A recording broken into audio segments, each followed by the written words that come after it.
Fatou Senghor, directrice de la maison d'arrêt pour femmes depuis septembre 2020. Et là, vous me permettrez,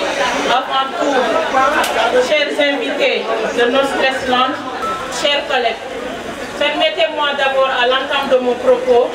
de vous souhaiter la bienvenue à la maison d'arrêt pour femmes de Liberté 6. Nous vous accueillons à cœur ouvert dans cette institution et je pense que No Stress Land est à sa 7e édition, donc ce n'est pas la première fois.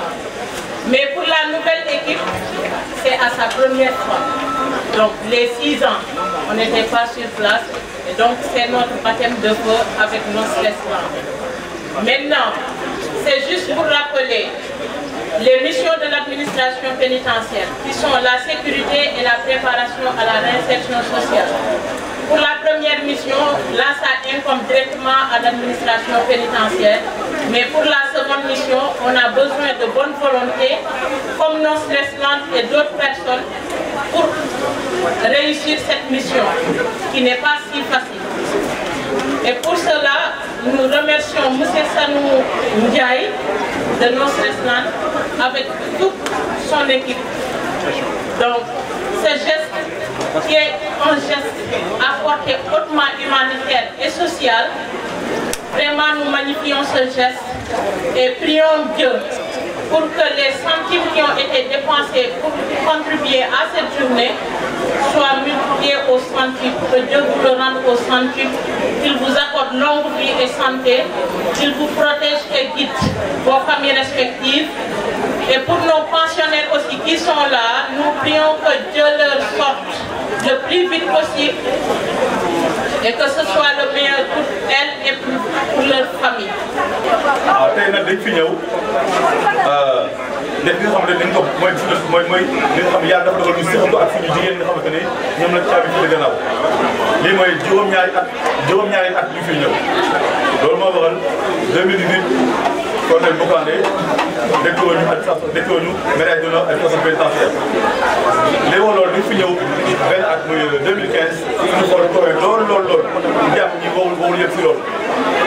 at boobu ba léegi année at bu nekk dañ fi ñëw loolu daaw lañ ci ñëw ndax Covid-19 moo tax kenn mënu fi woon ñëw loolu weesoo muy gërëm ñëpp di sant ñëpp No Stress Land yemul ci lii Ramadan weeru ko bu nekk ñu ngi jox ay ndimbal ay dund ñu ngi koy jox ay njaboot ñu ngi tàmbali fukki njaboot ak juróom en 2013 ñu dem ba ñaari téeméer donc mi ngi woon def na ay jéego su loolu weesoo jot nañ fi def pouponnière de Mbour dinañ dem si ay daara xale yi am cancer su mu jumul jot nañ fa dem juróom-ñeenti yoon wala fukki yoon Talibou Dabo tamit jot nañ fa dem ak xale yi nekk Albert Royer loolu moo waral tey No Stress Land ñëwaat fi tey di santal jigéen ñi li leen daal métti na loolu mais yàlla ba lañ ko teg yàlla si boppam dafay li ñaan lépp luñ munti daal muy ñun ñëpp nañ ko dékku ak ngor moo tax yàlla mu ne fastabir sabran jamila maanaam muñ leen muñ boo fekk su loolu weesoo yàlla tamit ñëwaat na di ne inna laaha ma'a saabiriin donc yàlla mi ngi ànd ak ñi muñ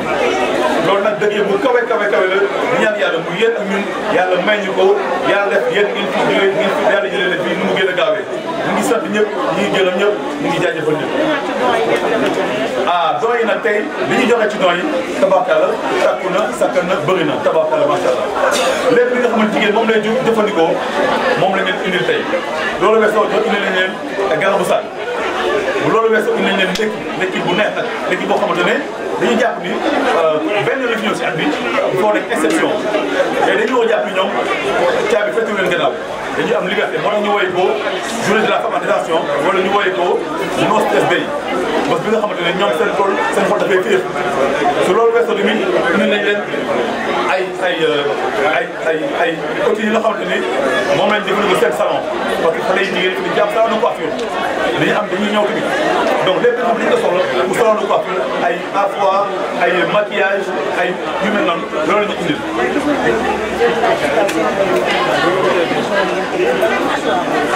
waaw ñu demuñu si prison yi mois de mars lañ koy def ndaxte dañu dem ñoom di mois de mars muy mois de la femme journée de la femme du 8 mars dañ tàmbali ñëw di leen nemmeeku di indi suñu ndimbal di yendu ak ñoom ak bànneex nag bànneex boo xamante ne amul fenn ñoom ñu ne dama ko force ci wéyu bi que non certain jotaay non certain moo tax jotaay yi nga xamante ni ñu ngi koy am si ko si at bi donc loolu nag ñu ngi koy sant yàlla bu ñu ko ndamoo ndax képp ku am dama xam ne yàlla ko ni si gannaaw loolu ci loolu weesu tamit maa ngi wax léegi weeru koor bu nekk mu ngi dimbali ay njaboot ren dem nañu Ndar dem nañu Thiès dem nañu Kaffrine ak Dakar su ma jumul ñaar fukki njaboot jot nañu suñu ndimbal dañu am taalibu daal xale yi nga xamante ne dañu am laago dem nañu Dantec xale yaa xam ne dañu am cancer ñoom dem nañu fa su ma jumul juróom-ñeenti yoon wala fukki yoon dañu tamit ci taalibe yi donc nestat nen képp ki nga xamante ni mbooloo bépp mbooloo bu nga xamante ni yàlla bu ko dégg natu non certain mu lay bàyyi xel jéem xool naka lay mën a indi ndimbal si kàttanu yàlla ndimbal li ngay def est-ce que am nga ñoo ciy àndal wala ñoo la siy jàppale soo ko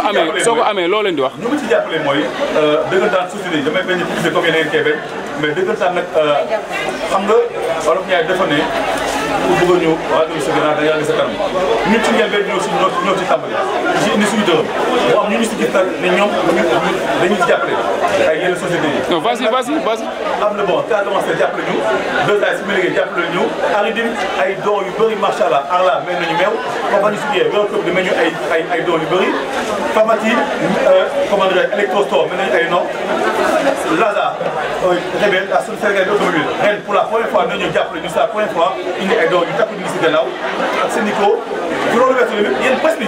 ndaxte fii képp lu fi def dara su presse bi ñëwee dafay am écho day tax du fi gën a jox daraja gën a jox cër te dëgg dama jàpp ni ñu nekk ni su loolu dëgg yéen doon la fi ñëwaat fii mais amul événement bu ñu def te presse bi jàppale moo tax ñuy gërëm képp boo xamante ne yaa ngi liggéey si presse bi